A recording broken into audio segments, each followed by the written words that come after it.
nowadays. All right, well, good. Hello, everyone. Um, really appreciate everybody's effort in putting together the basic building blocks of this annual work plan, and I'm happy to be back. But I'm a little sad because I'm coming back without family. So, back to the situation that I was when I left. So, I did have a chance to meet my family after 4.5 months.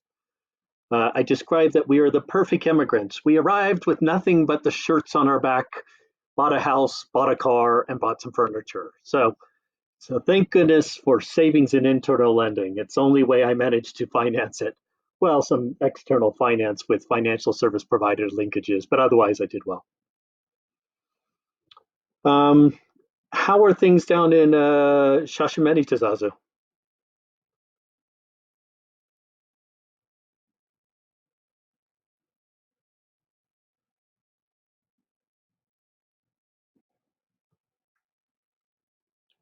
Tazazu, how are things in Shashamene?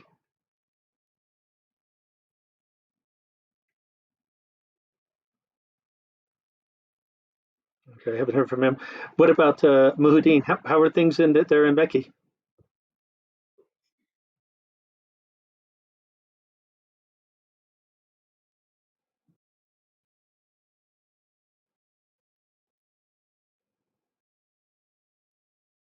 Good,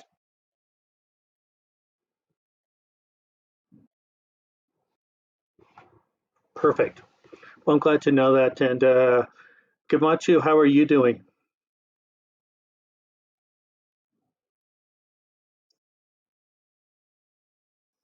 Oh, oh, that's right. You're all together. And Amentu, are you also calling in from Mekki or are you calling in from somewhere else?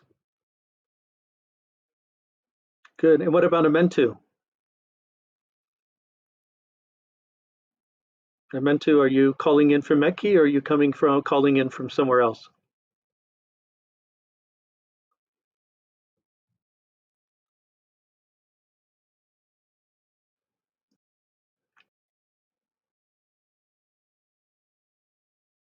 No problem. All right. Well, if Getun, thank you for joining us.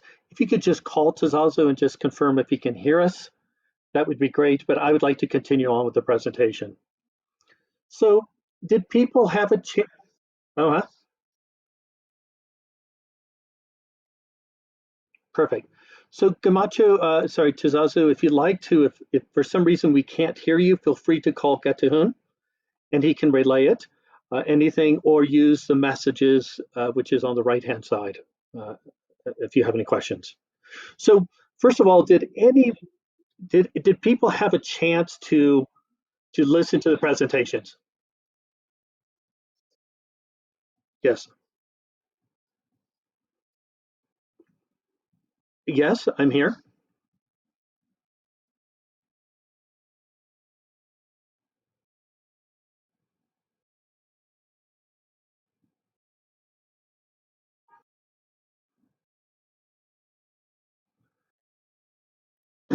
Very good. So what I'm going to do is, if any of you have a major issue, please call Getahun on his phone. He can flag it. And in the right-hand side, I will be monitoring the chat room. So welcome to Zazu. Very good. So can I ask who did who was able to watch the presentations?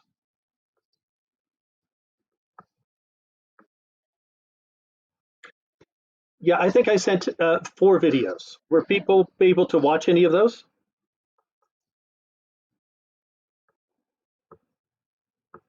Okay. Yes.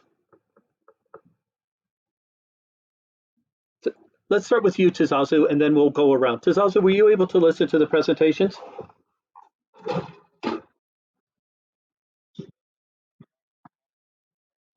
Very good. So you were able to watch the videos. Very good. Um, thank you. Gamacho, were you able to watch the videos?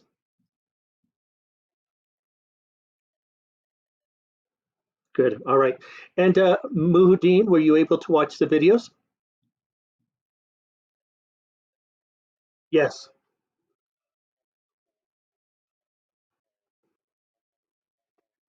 Correct. Well, thank you. And Amento, did you have a chance to listen to them?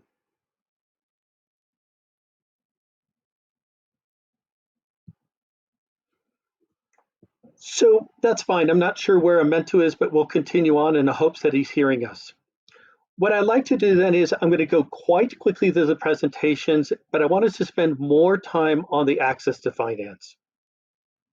So really the two things we want to do is where are we now? And I'm going to go through them quite quickly, but again, I will only give you the highlights. You're welcome to see the presentations. So the fact is that this year we need to really do a couple things. One is adjust to this new environment we are, which is COVID-19, livelihood shocks, remote working.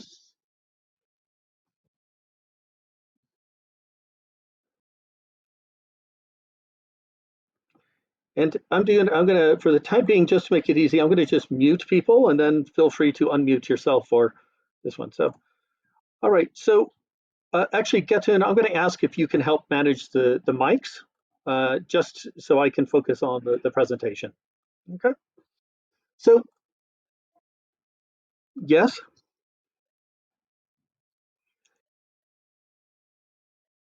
sure. Very good. Thank you for reminding me. I thought it was visible. Let me put it up again. Can people now see the presentation?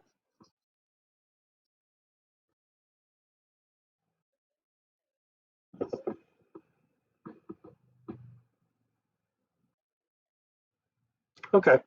Then let me talk while the presentation's loading up. Very good. So there's a couple things we needed to look at.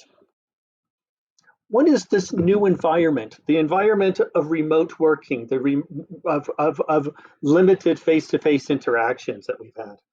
That's one of the things we need to look at, but also the livelihood shocks. We've got now, of course, conflict. We've got pests, desert locust and fall armyworm. We've seen climatic changes recently with floods and droughts. And then, of course, we have the COVID-19. So that's one of the things we want to do. What we really need to do, and we'll come back to this, is complete the basics. Make sure that we've completed the activities as per the pinned livelihood checklist. Access to finance continues to be a major issue, but we also want to not only complete the work, but we also want to move forward into laying the foundation for LRO2. So that's generally where we are. Yep. USA.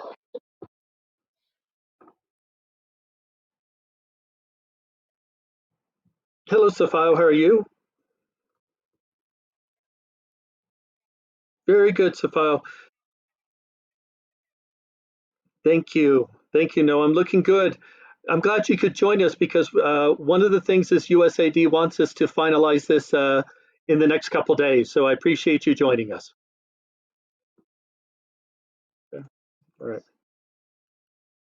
Again, I will be muting you if your background noise becomes an issue, and we'll see how we move forward. So USAD has these hot button issues, and a hot button issue is something that always gets them angry. And really, it's RETA. But we're not surprised by this. RETA has the same reoccurring hot button issue, so we're glad to know that.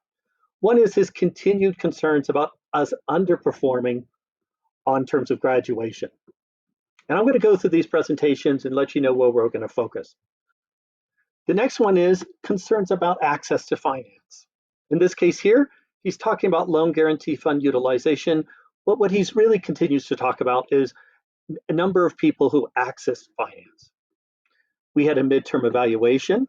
We did include the midterm evaluation and gave citations, but we've received no further comments from USAD on that. He wanted to know about what are the incomplete activities that we faced because of COVID-19 and how we're going to do that. And he also gave us a heads up that we're going to have to prepare a sustainability and exit plan. So that was really, he let us know these things beforehand.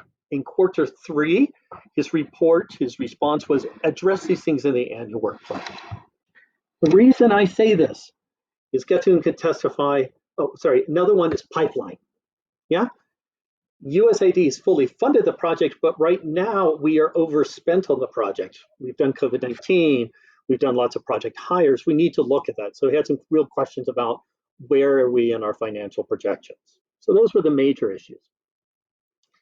So if you take a look at this annual work plan we submitted it was not written like a usual annual work plan.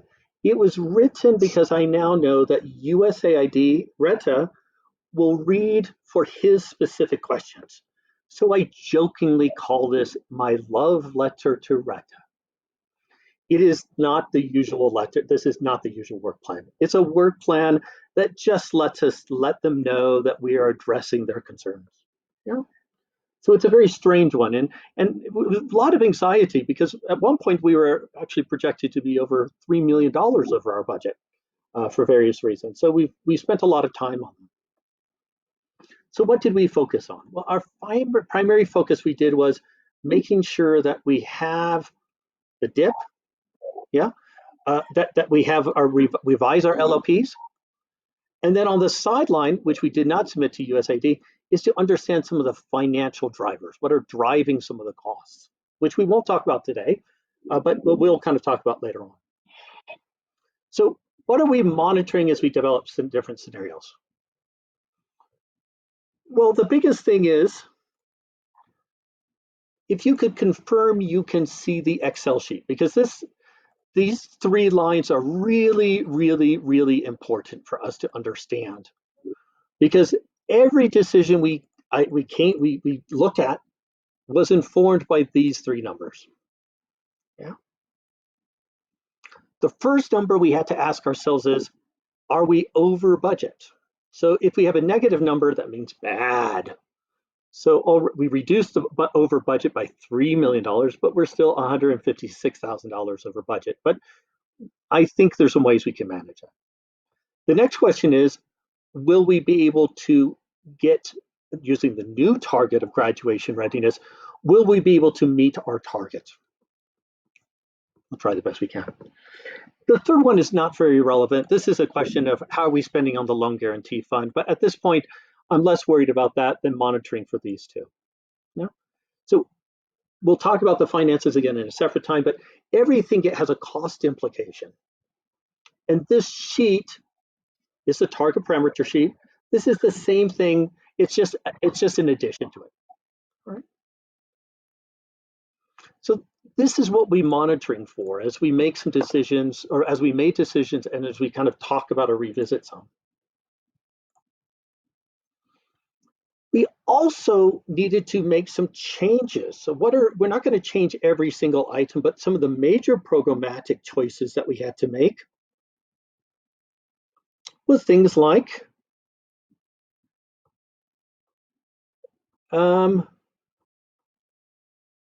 innovation fund. Are we going to do an innovation fund? Are we going to do any career fairs? Yes or no? Are we can do apprenticeships or something I called wage employment support. This was helping businesses, personal protection, assessments. These are all kind of major ones that we have to take a look at. So these are some of the major things that we had to take a look at and consider. We're going to do community trainings, but probably not as much community trainings as we've done in the past. So these are things that we were able to kind of play with. We made decisions like we won't be graduating 75% of households, but instead we want to graduate, we'll talk about that, 60%. So that's something we could adjust for. And again, all these things have different budget implications. We also can decide how much money to give our financial service providers. What type of support? Do we want to continue loans, or do we want to do loans and maybe some small grants? So there's a variety of factors. And what I just want to highlight here is really this bottom section is where everything is. It's kind of like, if you imagine when you're driving a car, you're not going to look at all the parts. You're going to look at the dashboard on your steering near your steering column. How fast are we going? How slow are we going? Yeah. We'll talk about phases a little bit later on. And then we will talk a little about how we set targets. Yeah. So how close are we to that project? So right now we're slightly over. If we used our projections, we could actually maybe have graduate ready 15,441, maybe, versus 14,770. So there's some possibility there. Um, so that's the general overview. And for those who've seen the videos, I've gone into a little bit more detail, but I just wanted us to kind of understand where we were going with this. As senior managers, we do have a couple pretty major choices to make, or not choices, but at least to be aware of what that means. And the real fundamental difference is graduation is now going to be defined as graduation readiness. So I want us to talk about that. What is a phase, and then what is access to external financial services? So we'll do them in this order. If we have time at the end, we'll do phases. But I do think we need to make sure we have a common understanding of a new definition of graduation and how we're expanding our access to external finances. All right. So I'm sorry that was a long monologue, but I want to open it up to see if people have any questions on kind of the general structure before we take the opportunity to talk about graduation and access to external finances. So, Muhyiddin, I see you have your hand raised, so I'm going to take that as an invitation for a question, maybe.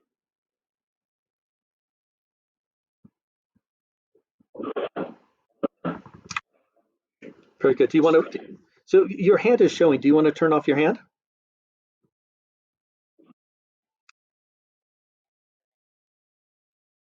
Right. Do you know how to turn off your hand? So up on the, I don't know about yours, but in the upper right-hand corner, you may see a raise your hand. Ah, very good. All right. So I want to use, yeah, that's perfect. Because this way, if I see, I'm trying to monitor it. So if I see a hand go up, it's like, you know, teacher, teacher. No, I'm joking, but it's, you know, if you have a question there. So good. All right. Um, I do want to make sure we all have a common understanding here because these are really quite fundamental.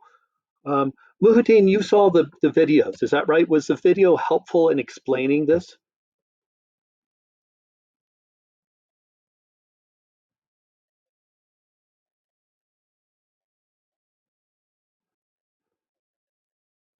Okay, all right.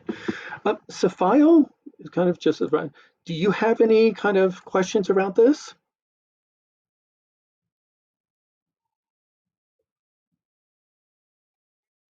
Okay,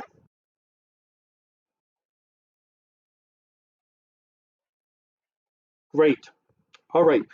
Well, I know you're people of detail, so let's go through this. Let's go and find what I jokingly call, you know, but we want to keep the big picture for at least this conversation, and then the technical staff come in. So thank you, Safio, for reminding me of that. All right. Well, let's talk about graduation. Hmm. How many people have we graduated so far? Does anybody know? How many people has the government of Ethiopia graduated so far?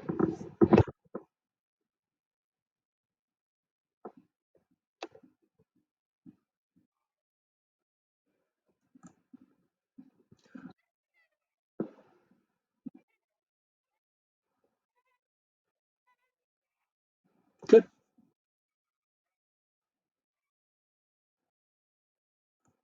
And what is our graduation target? Does anybody remember?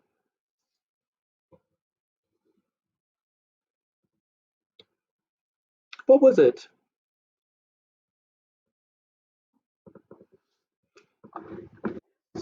So the graduation, just to highlight, was supposed to be 18,375, or 75% of households were supposed to be graduated. And right now the answer is zero, or almost zero.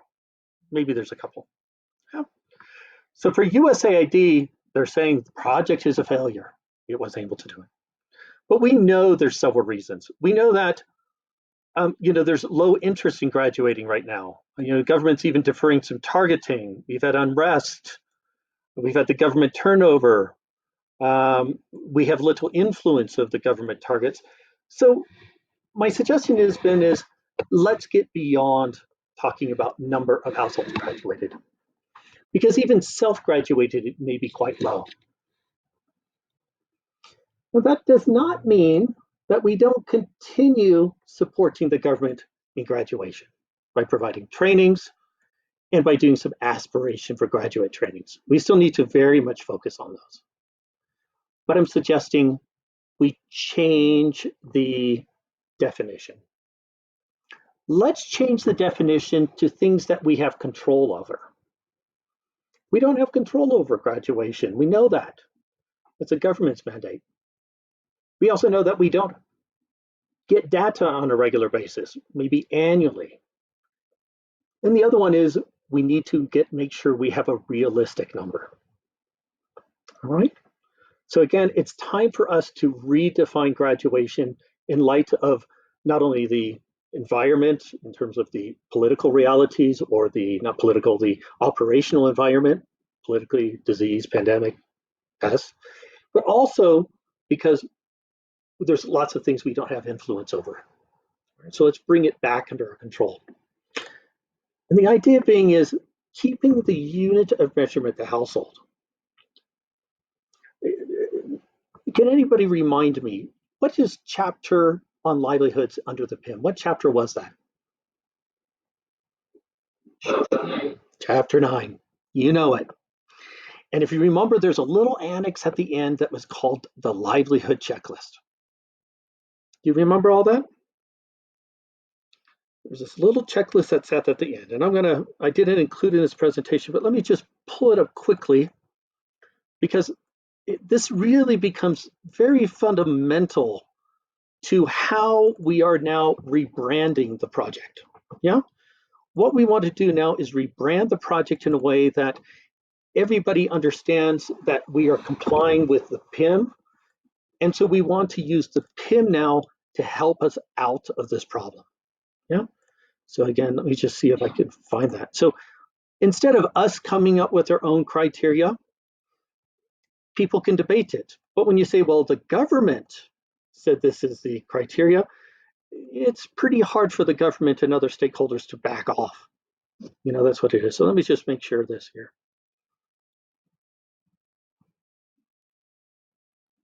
I know you guys probably all know this very, very well, but I just want to make sure. Oh, come on. It's 9.4. Yeah, okay, here we are. So people remember this is the livelihood checklist. So no, we're not saying we're going to complete the livelihood checklist because that requires government sign off. What we're saying is that when a household has completed the key activities, we can call them graduation ready.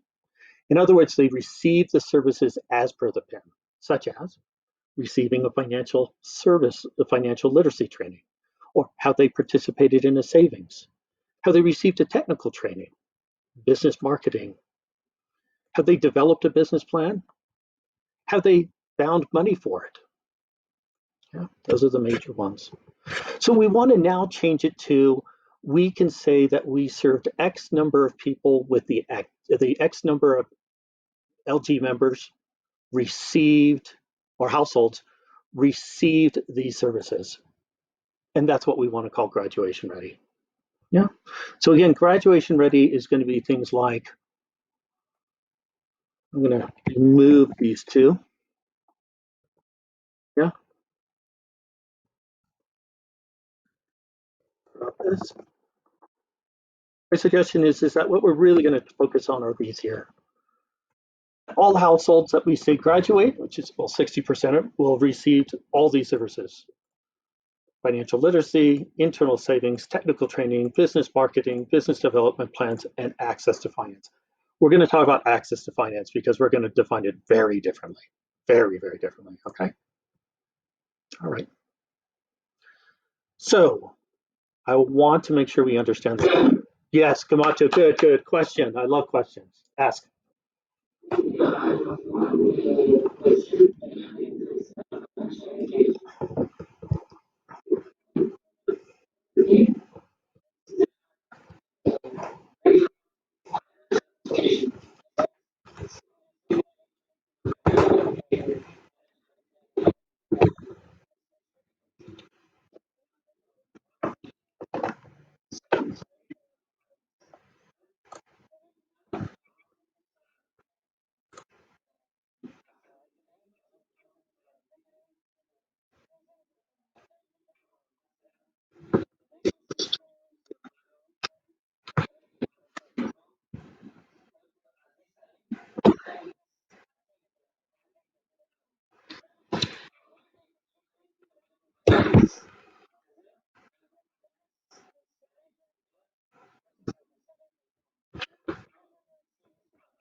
That's a good point. I think the thing is that we still are providing the money to the MFI, so we are engaging them.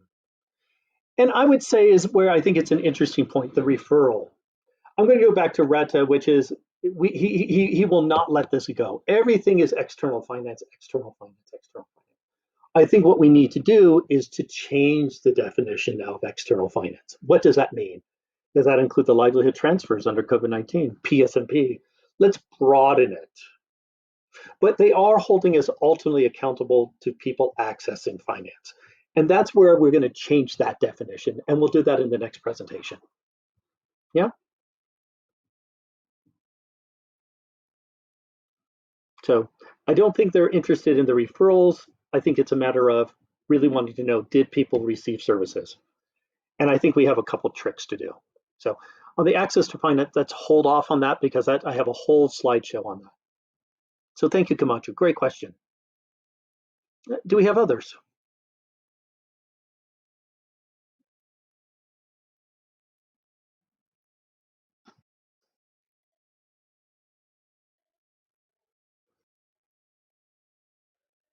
Yes, I meant to.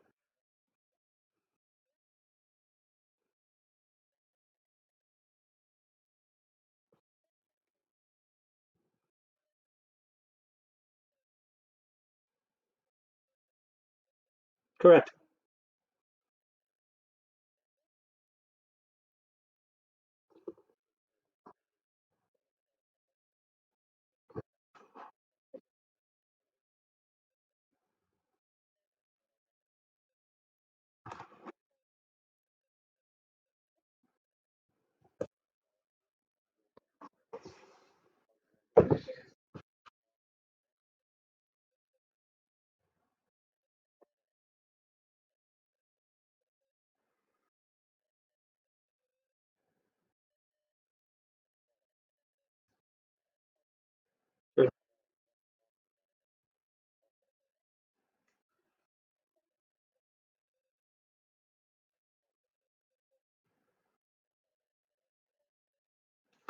So thanks, Metu. So my suggestion is let's use that as a secondary source.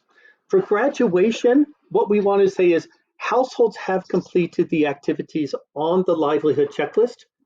Therefore, they are graduation ready.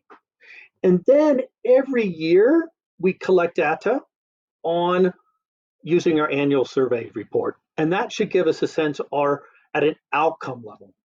At this point, relying on the government for any particular data, I think, could jeopardize our ability to show progress. So I'm going to go back to that one slide, which is I want us to rely on the data. I want something that we manage. So we can manage to provide services. We can manage to do the data collection. If the government can provide it, that's great, but I don't want us to rely on that. That's been one of our weaknesses so far. So I agree, let's see where they are with the household registry, but I don't want to necessarily use that as a requirement for us to show success of the project. Does that make sense, Aventu?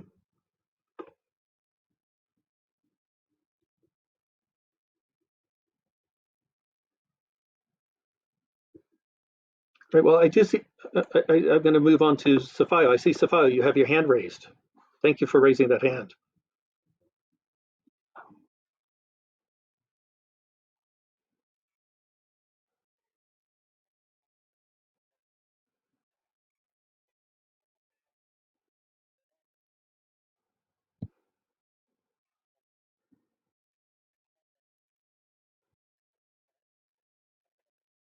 Correct.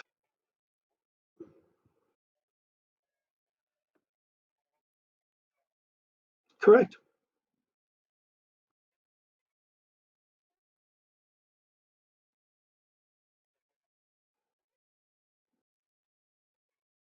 Right.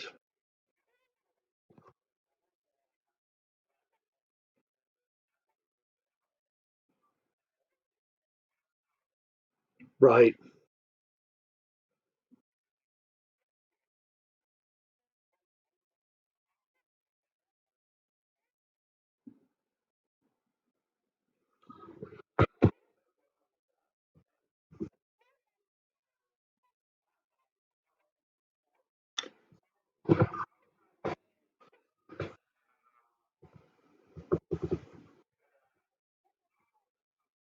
I agreed. So what, right? So my thing is, we're not going to narrow the gap. We're going to change the definition and the target. So what we're going to say is, under our new target, it's only going to be the government will graduate 536 households. Done.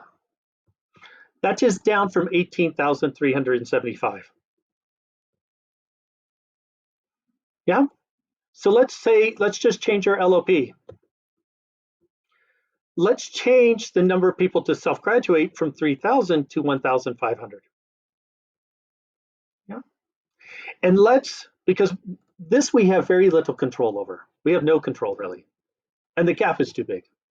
We know if people don't see government graduation, that self-graduation will be lower. So let's put a target there, but let's moderate. What we want to do is now, instead of 75% of households receiving all services, including access to finance, we're going to say now 60%. So that's what we're going to do. The way we're going to close the gap is changing the definition. Does that make sense, Avo?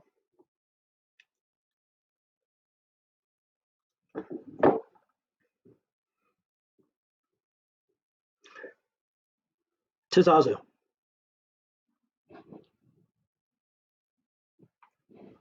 I see your hands up. Tizazu, if you, yes, very good. Could you now unmute yourself?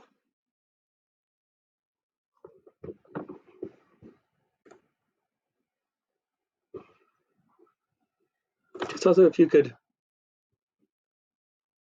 Muhudin, do you have any comment? Well, maybe Ketun, can you reach out to Tizazu? Yes, Muhudin,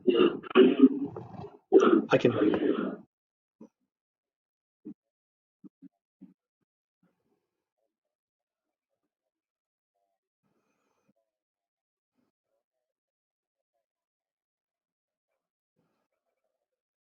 Correct.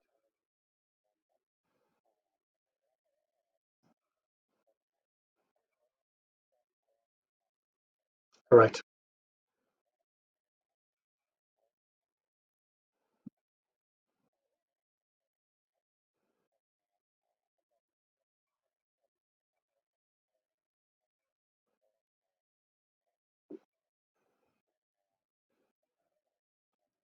Totally agree.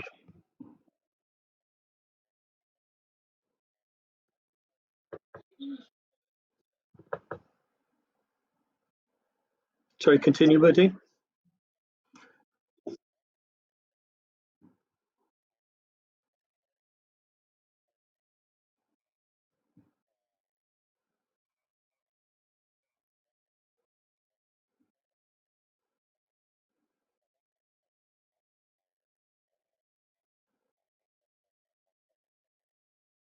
Right.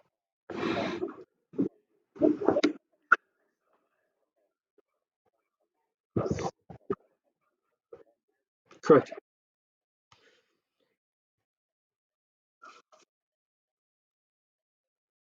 Correct. And that's what, and exactly it. These are two numbers here that we have no real influence on. We do have influence on this one, which is, did people get services? And did people get all services?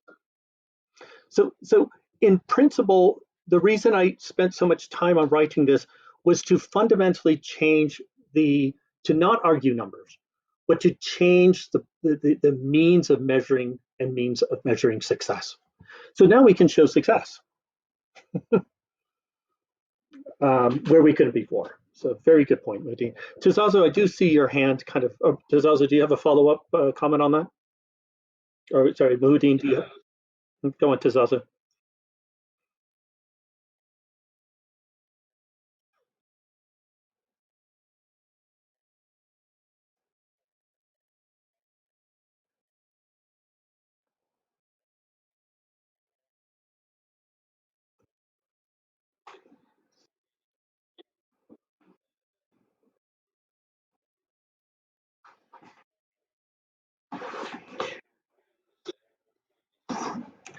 So Tizazu, I would agree, but do you remember how much time we spent?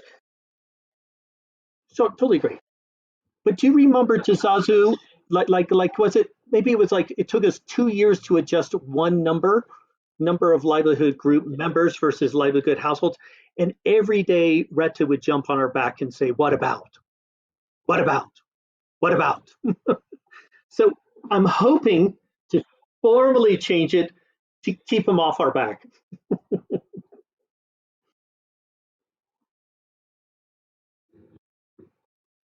Perfect.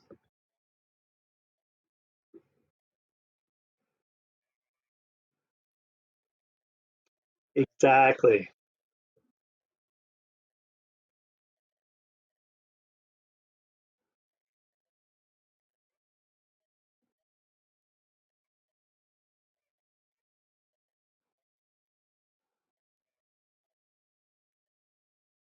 Perfect. I can tell Tazazu you listened to the video. Thank you. All right, good. Let's go back to Mudine. I saw you had your hand up. Oh, it's just come back down. Uh, Mudine, why did you, do you have something to add on that?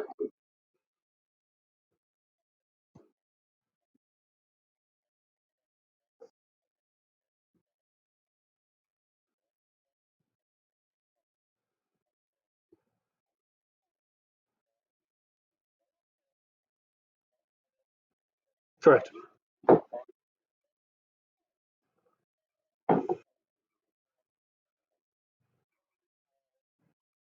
That's it.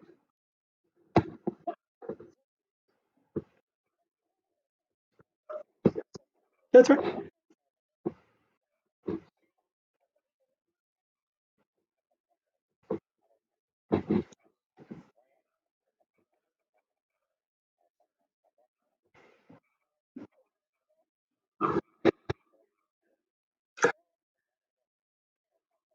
It's a very good. Correct.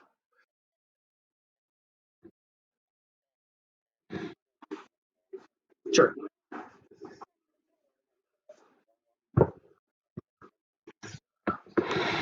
Totally agree.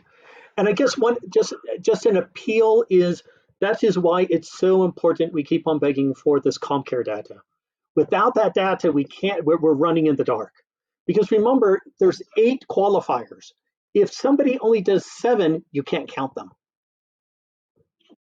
So please, please, please, the ComCare data. I know we come back and back, but we have to have that because right now we're running in the dark. So that's it. Also to let you know is in principle, I got off. We got a comment, and I wrote to Retta. Retta is agreeable to us using graduation readiness to measure the success of project.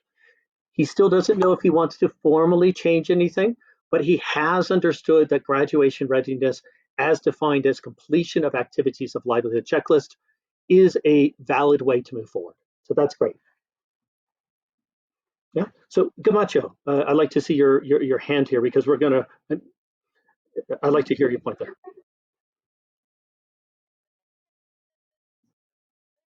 Yeah.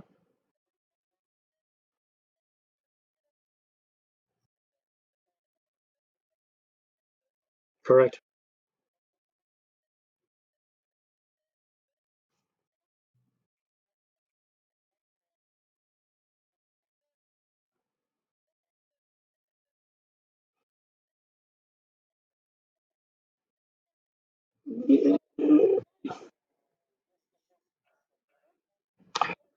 Very good.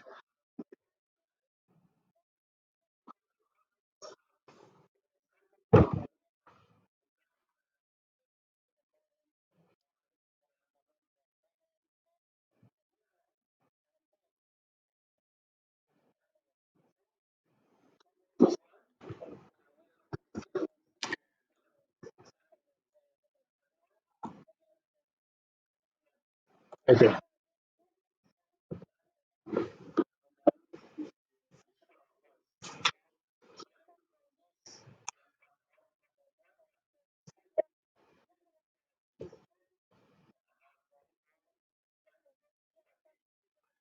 Right. So Gamacho, let me just clarify. You may have noticed I just put those in red. So I would change the thing is right now we are telling USAID no longer hold us accountable for graduation.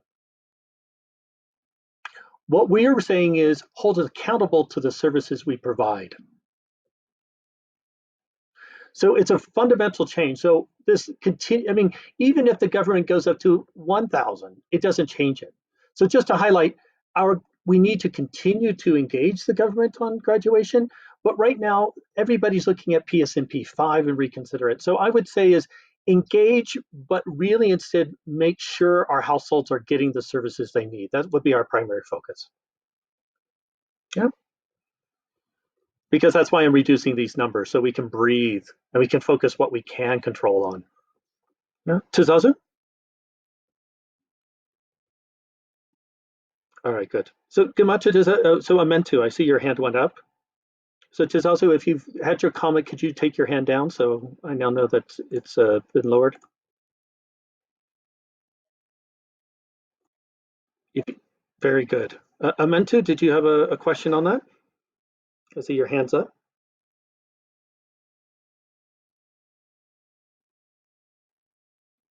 All right, and Gamachu, if do you have any more questions on that? Otherwise, if you could lower your hand, thank you. All right, so this is, like I said, this is huge because this changes lots of things. Now, what it does mean is we're making a commitment to ensure that 14,700 people get some access to finance. Okay, so that's the trade-off. It's not, yeah, and we're going to talk about what type of finance can count. But just to highlight, I've got us out of what we'd say, I got us out of the pot and into the boiling pot, into the pan, okay? So we'll talk about this in a second, but that's a very important thing to understand. All right. So I like to now take the shift and I want to move over to access to finance, if that's okay with everyone. By the way, when you see this, on the right-hand side is a justification for that change. So GUE has not graduated any household into operations. For FY13 calendar, it has only 506. Following aspiration TOT will continue to advocate, but that's it. Yeah. This is a new indicator showing progress in number of households who are graduate ready and have completed key activities. All right. So those are all kind of explained here in this column here. All right. So let's go to access to finance, which I know we all love talking about. All right. Let me see if there's anything else here. Oh, yes, next steps before I go to. One is we had this conversation with Randy, and then what we've agreed is that both CRS and CARE need to work hand in hand to do an advocacy. So what we want to advocate is that they allow us to reduce the targets. They allow us to, at an output level or a kind of number of people that we use graduation readiness, and they seem to have done it. But when it comes to those outcome levels, you talked about household registration, assets, other ones like that, we will not be tying ourselves together. We want to have that flexibility. All right, so we'll be probably trying to meet with USAID next week. And so I'm glad to know that we're all in general consensus. Get to him. Comment.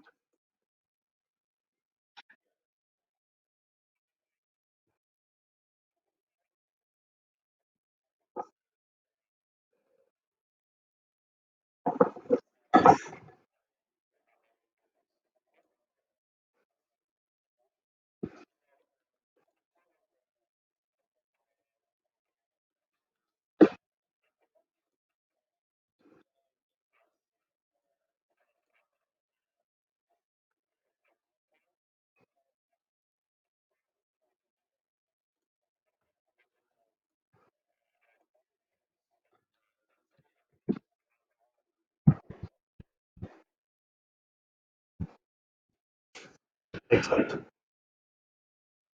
And I want to really emphasize this because that's a great point, because you can see right now, we are committing to train 22,000 people in the next year on graduation readiness. So again, this is something we can control to a degree, but we need to move on it. Okay. All right. So let's talk about access to finance. All right. So access for finance. I'm going to give you some directions that you can play with later on, but I'm not going to have you do it now. But I want you to feel that you can play with numbers. And I'll let you know why I chose the numbers I did. So 1 second, I closed my schedule here. So let's go into financial service providers presentation. So what we want to do now is change the definition again. If you ever get an audit, what an auditor will always compare you against the criteria.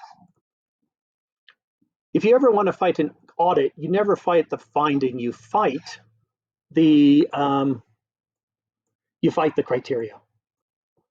So we want to change the criteria. Right. So again, same thing. USAID's not happy. They're seeing graduation is a requirement to graduate, or a requirement for improving one's household is access to finance. Now, this is where it's a bit different. When we first wrote this one, we talked about loans taken from LRO supportive FSPs. We only talked about loan guarantee fund recipients. And then last year, we said, well, we'd like to also count towards it others that have been receiving, like Oxaco may give funds, give support to our clients because they're creditworthy. Or we even want to include livelihood transfers from DIFSA or GOE. So the nice thing about these definitions is that it's exclusive. And that's going to be a really important term that we have to think about. What I mean by that is, if you should not be able to take out a loan. Put it this way, if you've received a livelihood transfer, it means that you probably weren't qualified to get a loan. So we can probably assume that, or if you have a loan with Oxaco, you're not supposed to be able to get a loan from, say, Meclit. That's outstanding. So in some ways, we can say these are quite unique individuals. Yeah. We should assume that people can't receive more than one of these services in the ideal world for the majority of people. There may be small exceptions. What we're offering, though, is throwing in a little couple extra. Marginalized population entrepreneur grants and COVID-19. All right. So this is really changing the fundamentals of how we are kind of looking at. How are we doing that? Well, we have something, we never developed an official theory of change, but we had some ideas, which was, if the households increase their internal lending, they will develop a culture of responsibility, which means that households will be better positioned to access external finance. We assumed things like, if we address the behavior barriers and we do the household debt, that will improve it. If they have profitable businesses after receiving trainings or getting a business plan, that once we link them, that they will have access. And we also assume that our facilitation will result in more loans given out. And on the pull side, that's a pushing. On the pull side, we assume that loan guarantee funds will reduce the risk. In other words, it will create an incentive for financial service providers to move forward. And we provide capacity building. All right. So any questions with this? This was kind of, if you will, I'm going to call our kind of theory of change.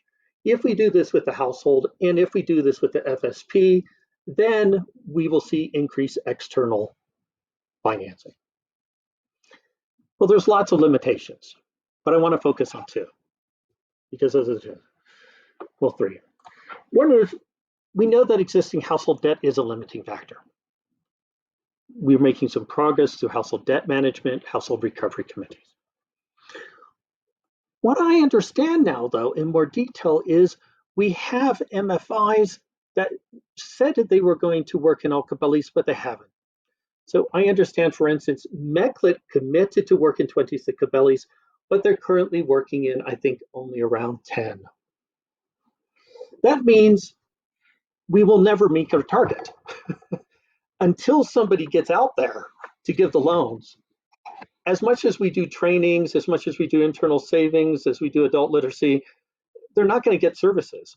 So it looks like one of the major reasons people have not been getting loans has been because our financial service providers are not fully covering the areas. And the other one is, even if they are covering some areas, there's a limitation on their loanable funds. Yeah, they just don't have enough funds to get out there. At the household level, problem two is that people don't have collateral. And we also found out that some groups are automatically excluded. So if you have a disability, you may be automatically disqualified regardless of how good of your business. All right. So I just want to make sure we understand these two problems. Now I know there's many other problems, but do we agree that these are some of the major problems that we're facing?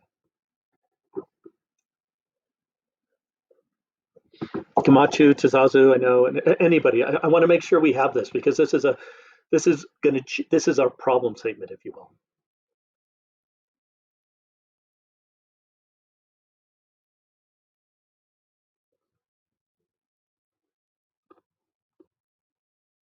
Tazazu.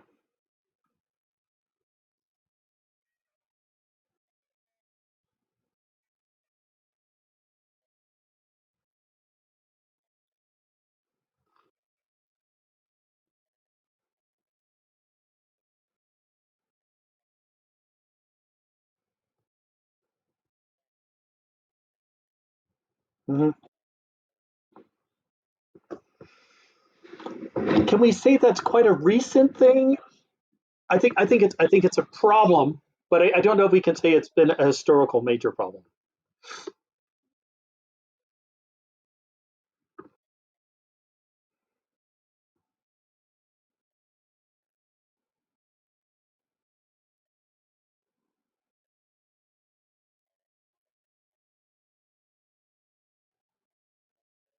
Yep.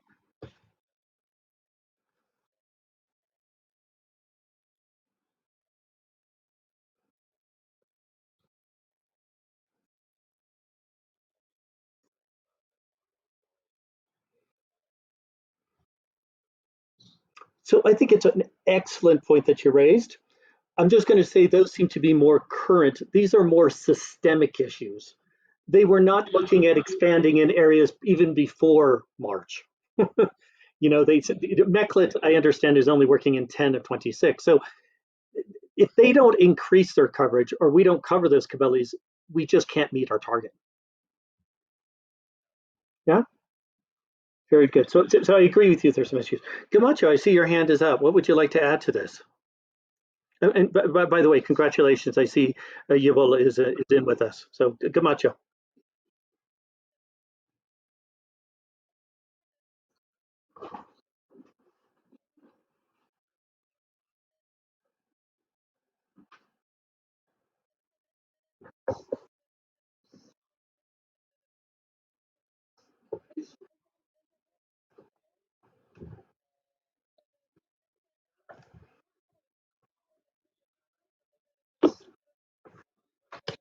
Mm,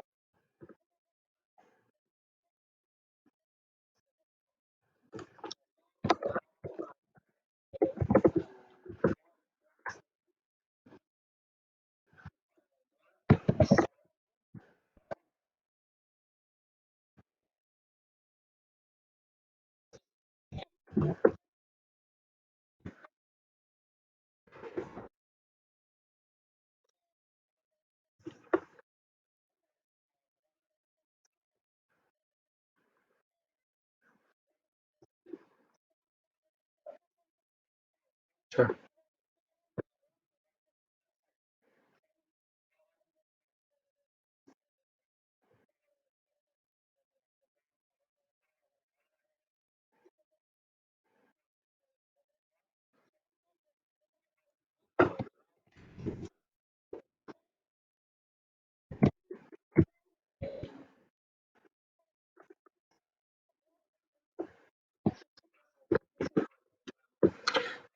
Very good. And I like to point out one of the things. Let's say Mechley does a really good job and they serve all 10 people, everybody in all the Cabela's of the 26. That means that they still only they're underperforming and at 40%. So I want to highlight, I think these issues of COVID and security are totally valid and may slow it down. But I think until they actually have a presence and are lending in the areas, we are set up ourselves for failure. Yeah. So I think household debt management may help in, say, improving the number of people in a cabelli, but it does not necessarily improve the outreach to these cabellis. So I think let's focus on that side too. Yeah.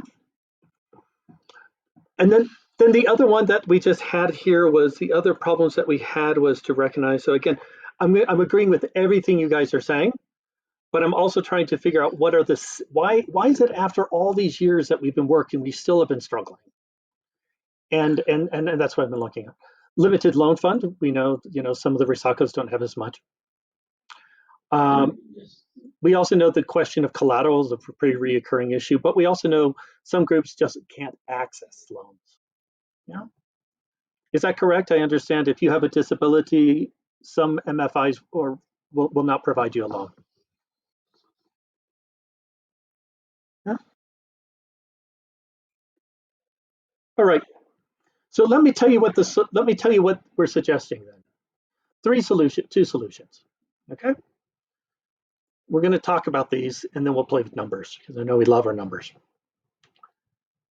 First of all, we're suggesting that if an FSP works in a cabelli, so let's say out of those 26 cabellis, 16, if they work in that one of those 16, they get a premium. Okay. So you get 25% if you remain in your same cabellis, but we'll give you 50% for the cabellis that you need to work in that are not being served. Okay. So we're creating an incentive structure. I say approximately 35%. I'm going to remove that because actually we'll look at that. What will that do? Well, hopefully that means that groups like Meclit will say, oh, for 50%, I'm definitely going to expand. Maybe Risacos who haven't been as interested in participating may participate. Maybe groups such as Oxaco will do it. For some groups, this may help them with the loanable fund. Okay. So the idea is that we give them an extra incentive. We almost 35%, we could go higher. We give them more money to do that. And the second solution that we're so again, that addresses problem one, which is help us get the geographical spread and loanable funds. Yeah. And we create a financial incentive because we've been asking them now for a long time to expand. And for a percentage of households, for a very small group, and we'll talk about this, we may give a limited livelihood transfer. And the amount is going to form a lot on the budget. So I don't want us to look at the 14 yet. Okay. We're going to come back to that in a second. Yeah. People might say, well, we want more, and then we can talk about the trade-off. But what we're suggesting right now is focusing primarily these grants to the disabled. Disabled youth and disabled women are two areas that have been identified under the access to finance. But we know from looking at DIFSA's rebid, disabilities is going to be a huge issue for LRO2, and we want to prepare ourselves to better engage that community. All right. So I don't want to go into particulars. We're going to do that in a second. I'm going to give you a chance to play.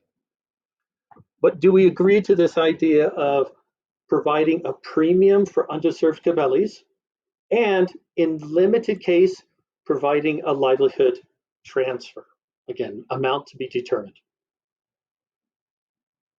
So I'd like to hear some comments here because everything, this is going to be the decision that informs all future budgeting decisions.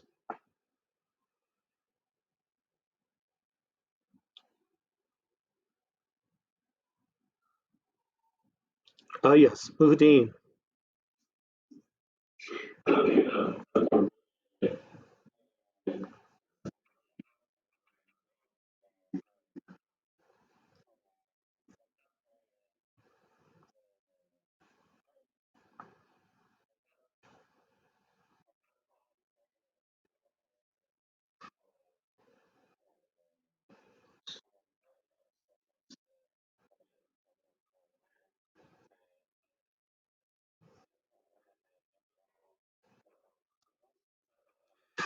So yeah, I agree.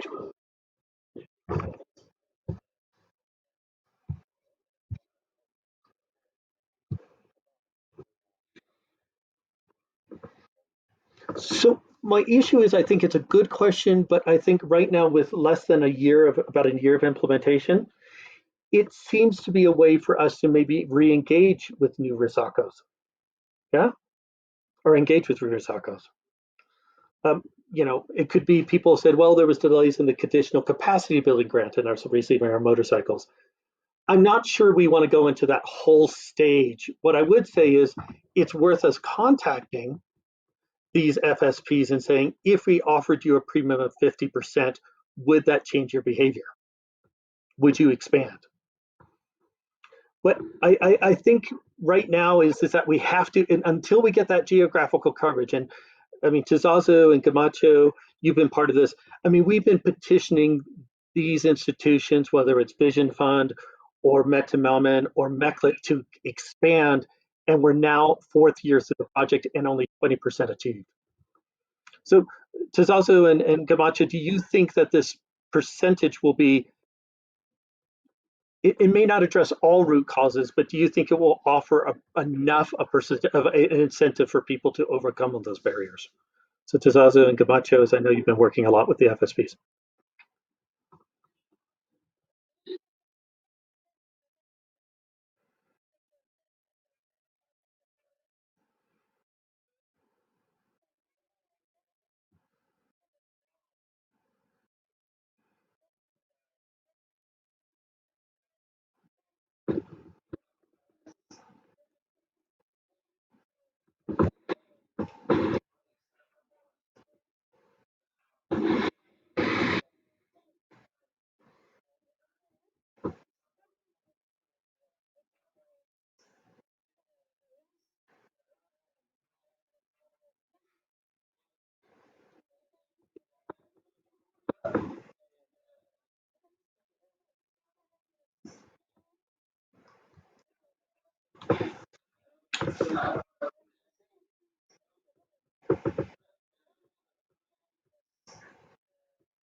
So Camacho, I'd love to emphasize, and I think that's great. This may give us an opportunity to bring new people in. It's also been very clear at this point that USAID doesn't, we're no longer have the funds or will be approved to do any more conditional capacity building fund. Being 4th years into the project, uh, we don't have the money for it, and USAID will not approve it. So I do think it's a good point that by giving people these loanable funds and encouraging them, that there'll be some face to face and people will work on their loanable funds. So I agree. We can go beyond our MFIs. Uh, we may go beyond our Risakos. Who knows? We may find an interesting value chain actor out there that would be interested in providing services too. But I do see our big growth area as Risakos and possibly Oxaco. Maybe this may bring Oxaco into some of those communities that the Risako isn't strong enough in. But those are technical conversations that you guys need to have. My job as a chief of party is to give you the space to do that. Tizazu,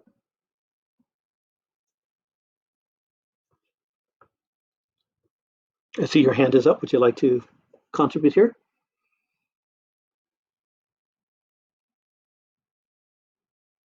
Safayo, please.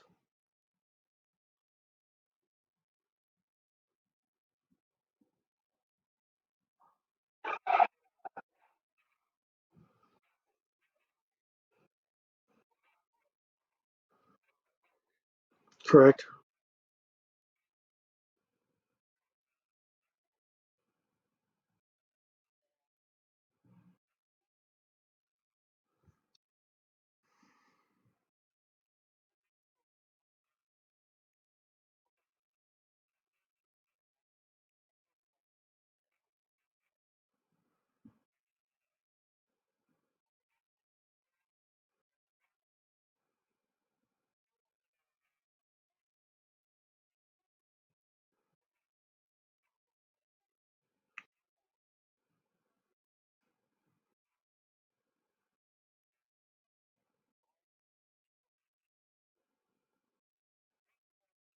Agreed.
Okay.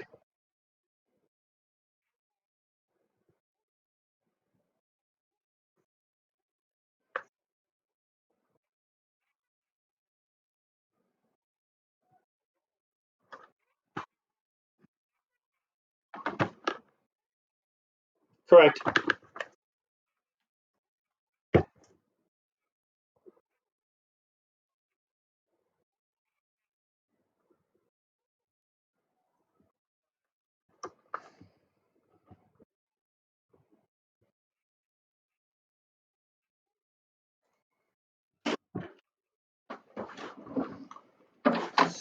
So one thing that we'll put in there is I don't want us to worry too much about Risako or MFI. I agree Risakos are better.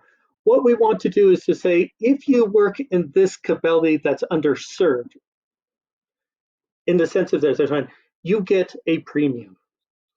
And that could be a financial service provider or Risako or an Oxico. But we're allowing you guys the maximum flexibility to do that. So I think there's some really good questions in there. I think right now the question is we need to we need to get these loans out by March. It's the last time. Well, I guess maybe May, because it's the last period of time. So that's where USAID has not shown. So that is the concern. So this is just to provide you, all of us, if you will, the maximum flexibility to move forward. So we're not committing to one. What we're just committing to is coming up with a differential to encourage either new actors or existing actors to move in these new Cabellis. And again, if it's because of COVID-19 or something like that, they may say for a premium of 50%, I'm willing to assume that risk. And that's how we move forward. But we are totally in agreement with you that we believe a Risako have served to be quite well. And again, if they're working in those areas, they get a 50%. They get a premium. Do I have a Tizazu? Sorry, I see your hand's been up a while.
So one of the issues is do you and that's not going to solve all of it, but do you believe by increasing the loan guarantee fund from 25% to say 35 or 50%, is that helping us deal with the liquidity issue?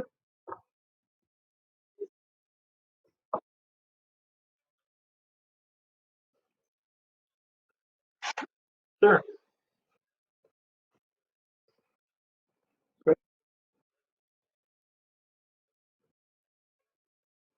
And I guess the question is with the limited time we have, because the other one is that do you think?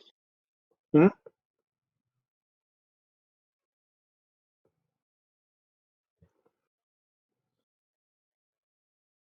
Correct. Okay. So what I'd like to, so I think we hear, I think we all agree that there's some that external financial service providers have several different motivations. They have they also have different restraints. They have different strengths. They have different weaknesses. So what I just want suggesting is that to create an incentive, let's encourage them by providing them a greater loan guarantee fund for just those areas. So it would not apply to the current areas. Yeah, so MECLIP wouldn't get the 50% or whatever for their, or as I met to Mammon, if they haven't expanded, it doesn't apply to all. Yeah, so it's to create that incentive. And then for the entrepreneurship grant, just there again, we'll talk about size, but in fact, what I like to do is I've sent you a set of directions, which are on this presentation I'll send you. But let's play with numbers because I know we like our numbers. Yeah. So what I'm going to suggest, let me show you how the workbook works. Yes.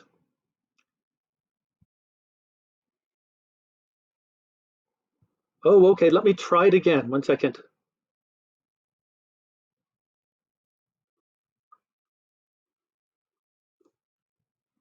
Could people confirm they can see the screen?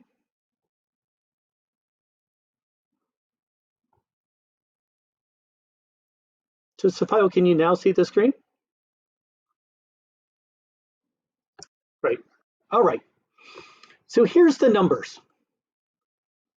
We want we want these numbers to be positive, not negative. Okay. And the two most important ones is we're already $186,000 over. So I'm trying to reduce my costs. And sorry, this was actually 35%. No, let's keep it. I think that's, no, sorry, my mistake. So we'll need to cut some money somewhere and we'll talk about that later on. And this number, we want to be a positive number, preferably over 1,000. All right. So we have different places we can play. All right. Well, one is we are going to be talking in terms of households.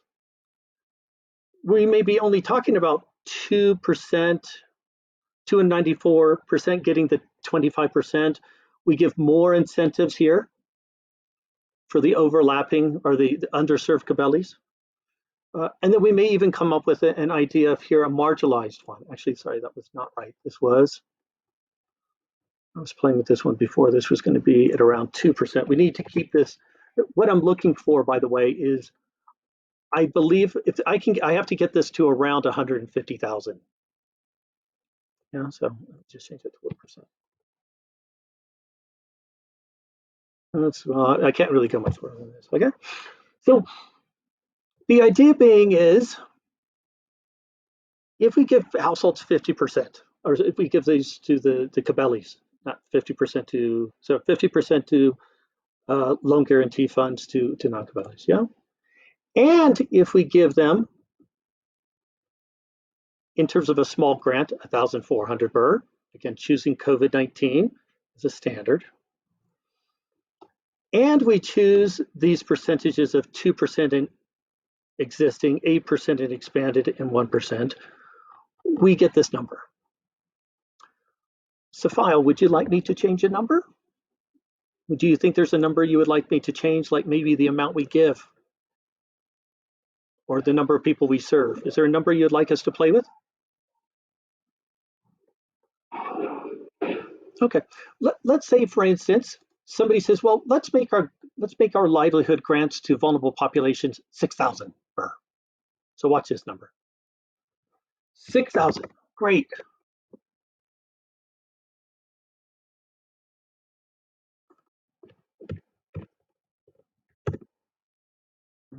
Wow. By just increasing that up, it's blown our budget. Yeah. Or somebody says, well, how about we give them 100%? Sorry. Let's give them 100% Ian, yeah? So I'm missing something here. So this was at 35% before, yeah? But that reduces my amount. But I think we should probably go for something that really motivates people. I think a 50% would probably be appropriate.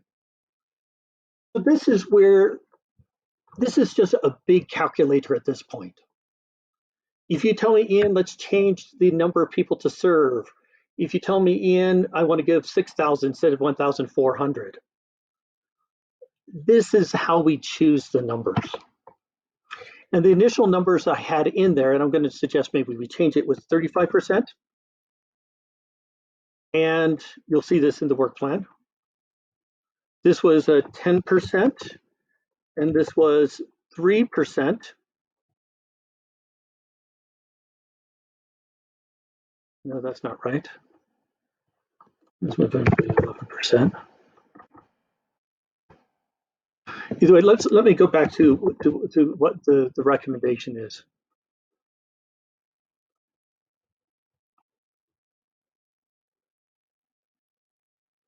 My apologies about this. So I think we had this as 2, this we had this at 8, and we had this one at a pilot stage for people with disabilities. Is there any numbers people have any exceptions to?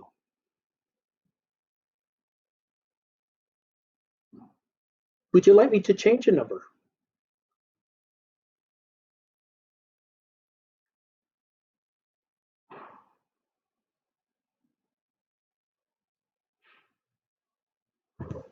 So sorry, let me look at my screen here if I see anybody. Do I have anybody in the room? Tizazu and Gamacho, as you worked with some of this access to finance stuff, what do you think? I mean, do you think we're getting the right motivations? Are we providing the right incentives?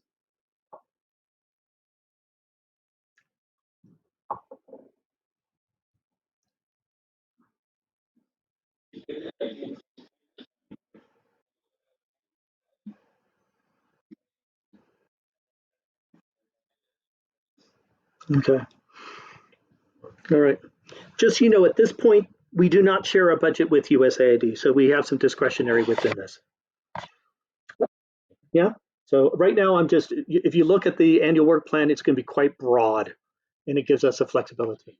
Muhyiddin, do you have any questions or concerns?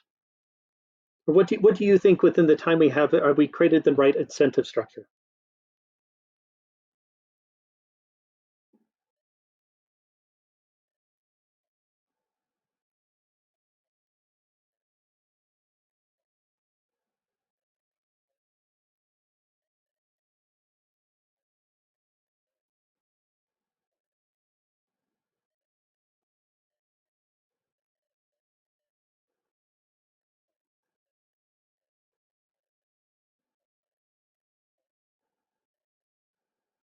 Good point.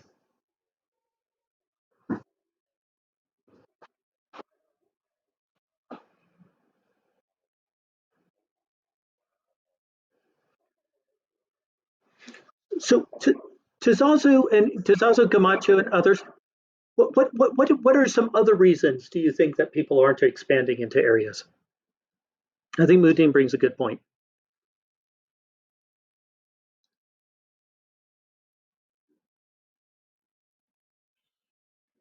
Historically, why haven't they? Before security, before COVID-19.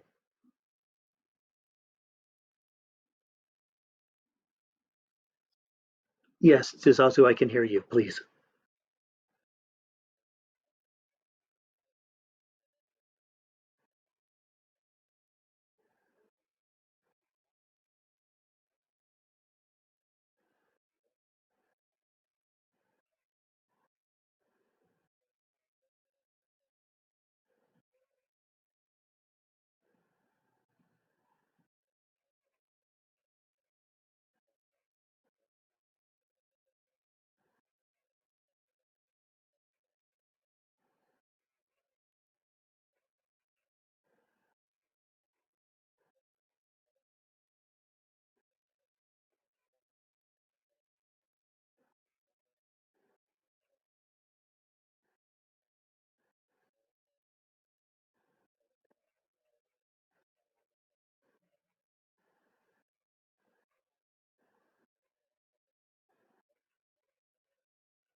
Perfect. I love that idea. Thank you.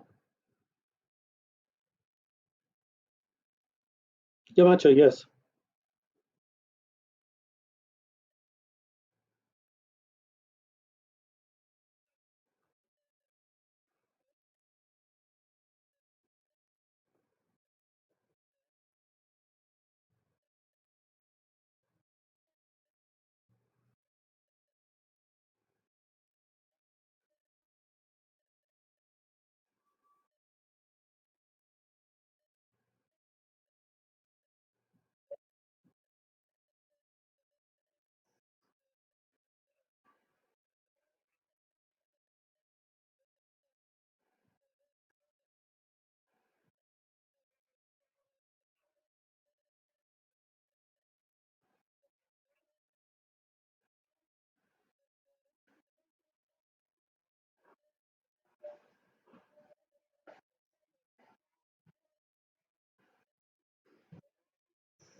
Sure.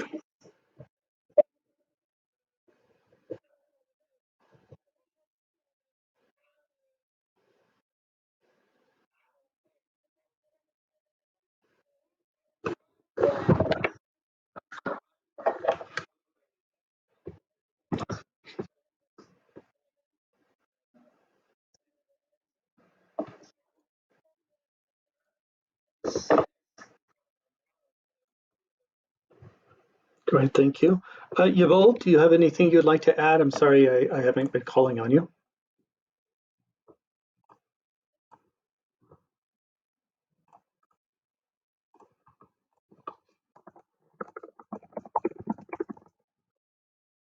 Yeah, sorry, I was asking our Dodota colleague, Yuval, do you have any, or my pronunciation is horrible, sorry.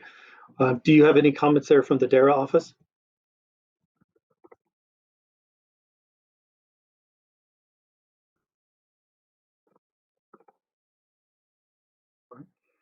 Um, Ketchum, could I just ask if you reach out to Yuval and see if he has something he'd like to share? Maybe he's having an IT issue. Safio, would you like anything to add there?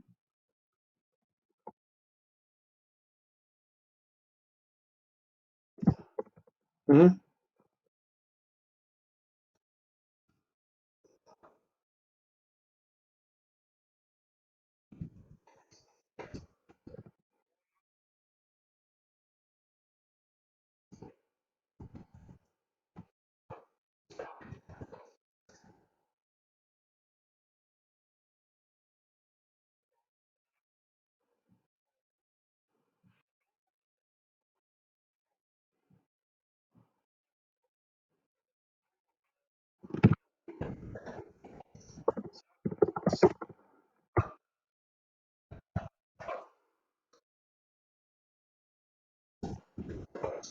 Sure, sure,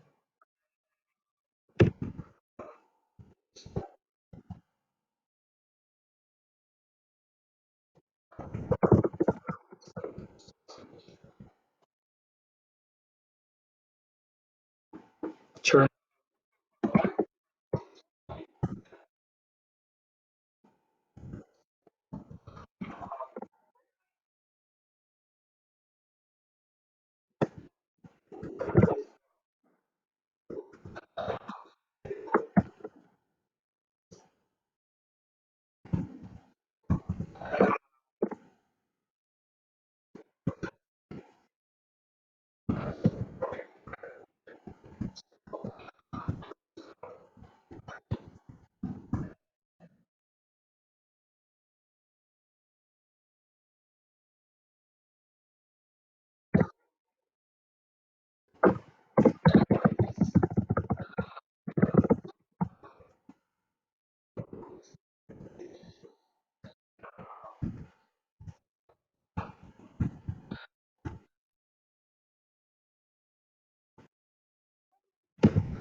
Great. So I think, I don't know if people have been able to see what I've typed up here. I tried to capture some of the issues here. So we're seeing that one reason that people have not, that there's limited FSP coverage is one is that there's been some distance issues. Yeah. Yeah, let me just hold me with this one. Uh, uh, uh, Access easy first. Yeah. So one is they have limited transportation. So there's some distance issues. Then there could be limited number of staff for monitoring. Then there's the households, which is households excluding households, Cabela's with high levels of household debt, limited interest of communities, as we mentioned there. And there's some external ones, which is COVID-19 and security. So I would say what we're hoping, and I think I heard this one was loanable, is that we continue this here. Yeah. Through household debt management. Yeah. And what we can also say is some excluded. But either way, I think that's the major one. So we're hoping that by giving people greater, so increasing the incentives to say 50% or 35%, that they can hopefully reinvest that in transportation, their staffing if they need to, and also to help them increase the loanable funds. Does that help, Muad'Din, for us to kind of create a kind of a typology of what the reasons are for limited geographical coverage by FSPs?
Right.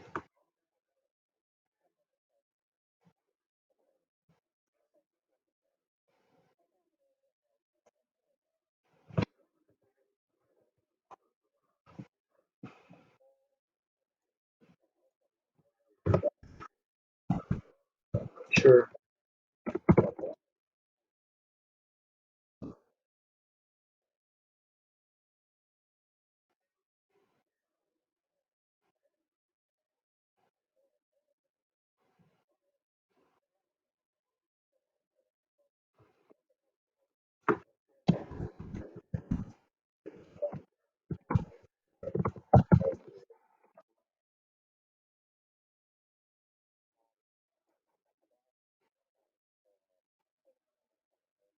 Right.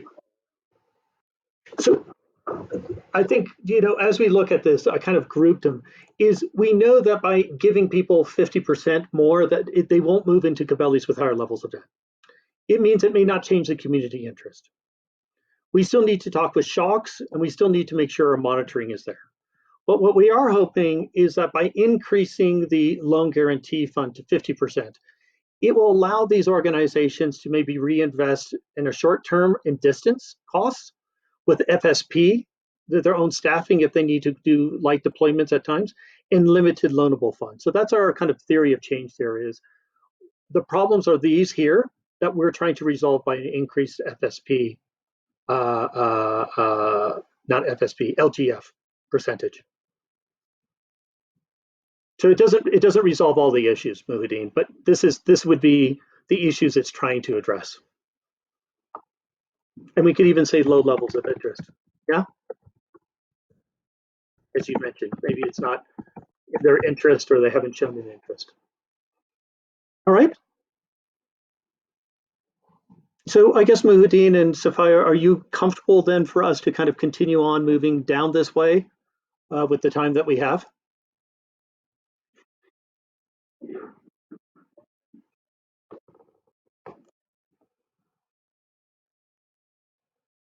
Great.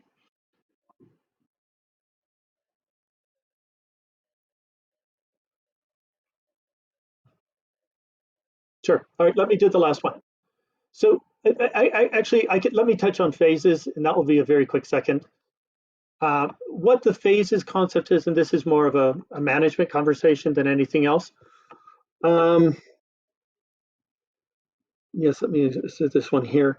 There is a question about phases, and I sent out a presentation on it. Uh, the only thing we're saying with the phases is that for the next 6 months, the primary focus is going to be tying up all our kind of trainings.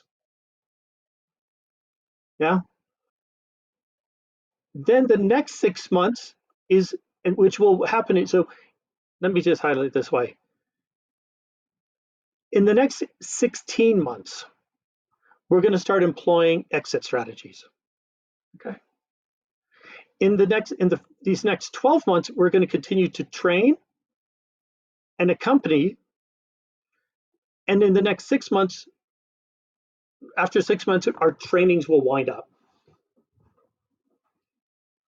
So that's kind of the general philosophy. And again, part of this is around costing we can talk about, but we should not be doing trainings to the end. You know, finishing up trainings. I mean, we can talk about the last day we may have a presence in some of these communities, but it probably will be in Q2. Is that when we'll be winding up some of our presence? So I don't want to be doing trainings to the last focus. So that's all I had on the last presentation was around phases. And we have time to discuss this. This is not a major question that USAID has asked. And we're not reporting, if you noticed, I did not break out our targets by quarter at this time. So we have greater flexibility. So that's it for presentations. If people have other questions, I'm definitely open for that now.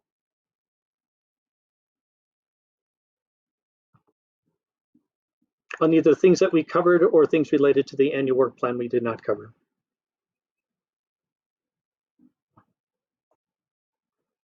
So I guess I'll turn it over to you, Muhyiddin. Did you have any questions that you would like to table?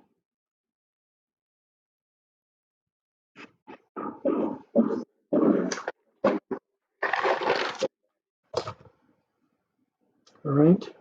What about from, let's start with the deputies. Tizazu, Camacho, Ubele?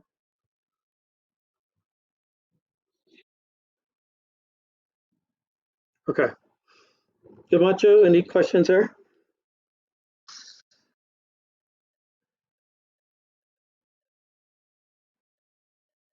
Good.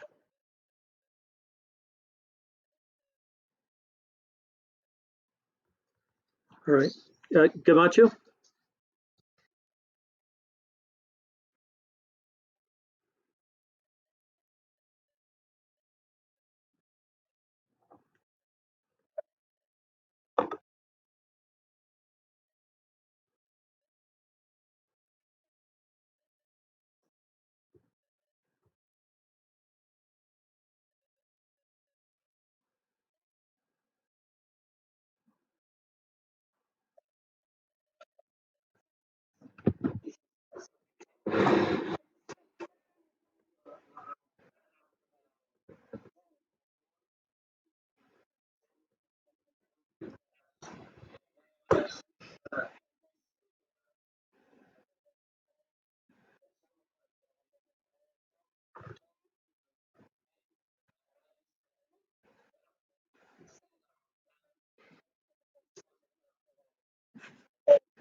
So Thank you very much. I think we can look at the particulars, but I think, for instance, we probably want to tie up most of our nutrition, our gender. There may be some activities that flow over, but they're not, they shouldn't be planned for. Does that make sense? We should plan for the trainings to be done within this period of time. And then if there's a couple remaining, we may need to decide as managers to say, enough is enough. We're going to set this to finish here, or we'll grant an extra 2 weeks or 3 weeks extension that goes beyond. So it won't be a hard and fast, but it's more a general theme that we'll look at. All right, Sophia?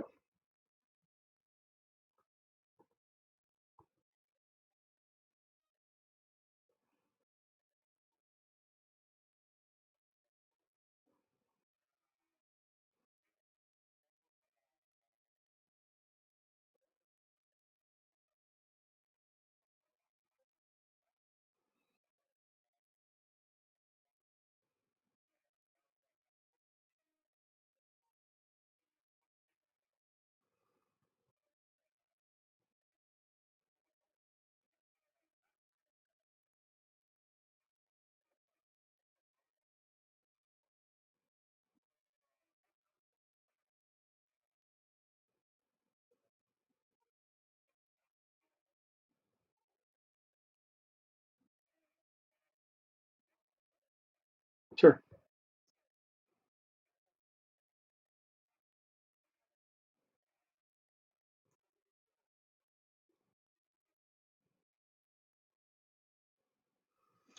So I think one of the things that we'll need to do as we go forward, once we get this in, is we are going to have to look at budgets.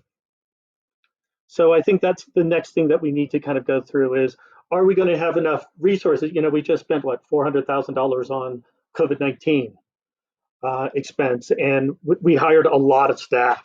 So I think part of the phasing may also come down to a budgetary conversation we need to have. So again, within US, so this submission right now is to just give general sense. If you notice, I'm not even saying in quarter one, in quarter two, in quarter three. I'm just simply say phase one, phase two, phase three. What I would suggest is that as we move forward, to have people understand the general target. And that's something I think we need to reach a consensus on by Monday or Tuesday and have the technical teams look at. I don't think we need to break it out by Cabelli at this time or by Wareda. Right now, USAD needs to approve this by the middle of next week. They want to try to finalize it by the middle of next week. So I think that's a really good point. Then as we go forward, we can break definitely out our targets. And one thing, Gatuhun, to remind me is we also may need to have a conversation on with Sagai about do we need to adjust any targets for like World Vision? I know he was having a conversation. So do we reduce the some trainings that we thought we were going to do there if they were going to do it? But I'm not sure if we're going to have time. Muhuddin, I see your hand.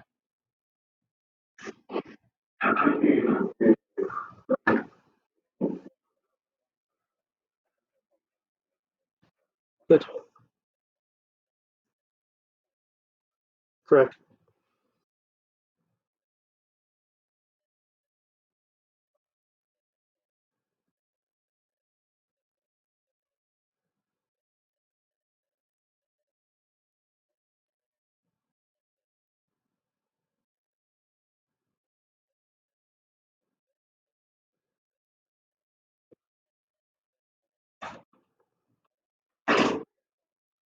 Great.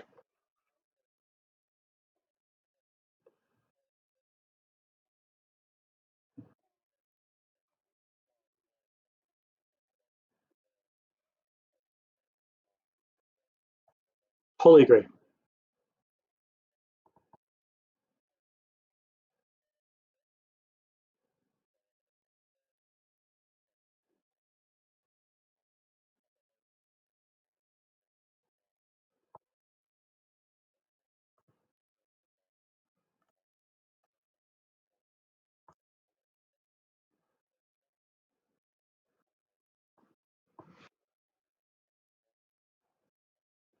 I agree.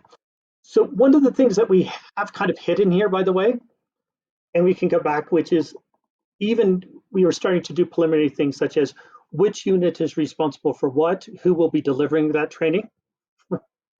So that's something that we need to come back and do here really the first or second week of October, once we get an approval from USAID. So we have to juggle that with the annual work plan process. And there's even a section, if we remember, when we came it together, I think we even had talked about setting some tentative targets based on formulas for the Cabellis, for the Wareitas. So I would totally agree. At this stage, though, my preference is that we ask the technical teams to review this one more time and make sure they understand the narrative and they agree to the targets set for fiscal year 21-22. So that's my suggestion for next steps is I will send something out and then encourage each of the technical teams to review their sections and come back to us and let us know if they have any major concerns. What I don't want is people saying, well, I don't know where that target came from.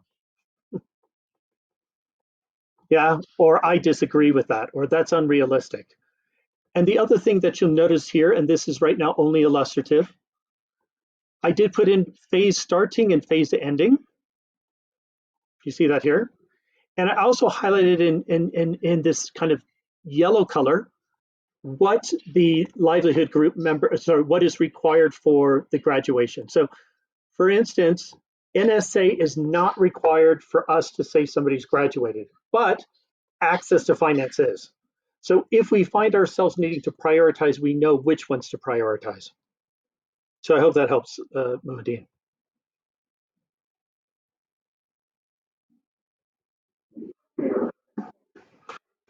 And the other one, Muhaddin and Safia and everyone, is once we have this, I think we need to redo our budgets. So this way you have a clear understanding what's in your budget, what's in our budget. And this way you're not going back to, I give as an example, which was very valid, Safia, where you're saying, well, we don't have a training budget for agri dealers. I think for this next 6 months, we need to redo the budget and make sure we all understand what we can expense and what amounts, and then you guys can have greater flexibility on that. So once we agree to this, we'll move on to more detailed targeting, and we'll move on to budget review.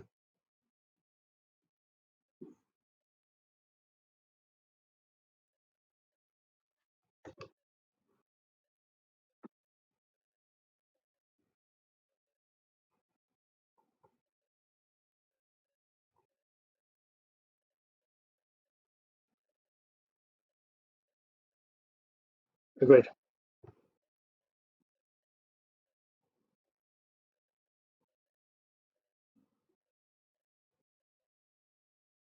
Good. All right. All right. Is there any? Oh, sorry. I see Yabella. Yeah, sorry. Why do I can't get pronounce your name? Yobel. I see your hands up.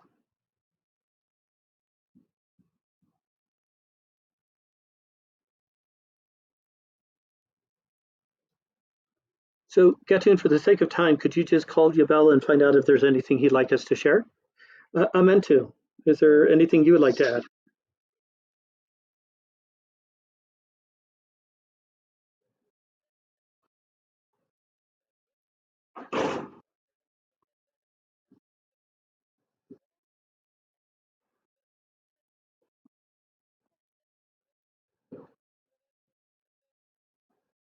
Sure. Great.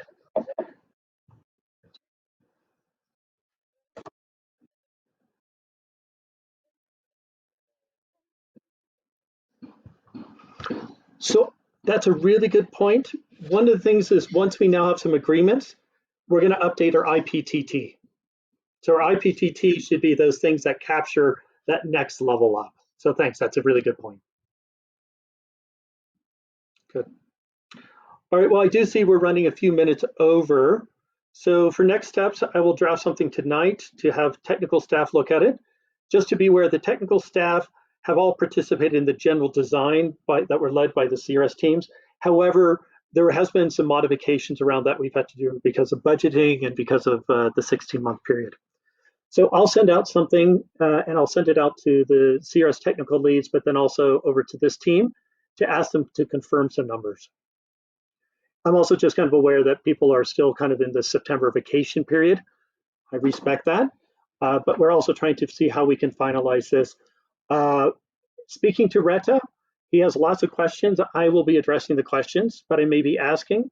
The one thing that has been coming up, which we won't talk about here, he would like some more details on how things have been moving with the youth peace ambassadors in conflict, but I'll send a separate email around that.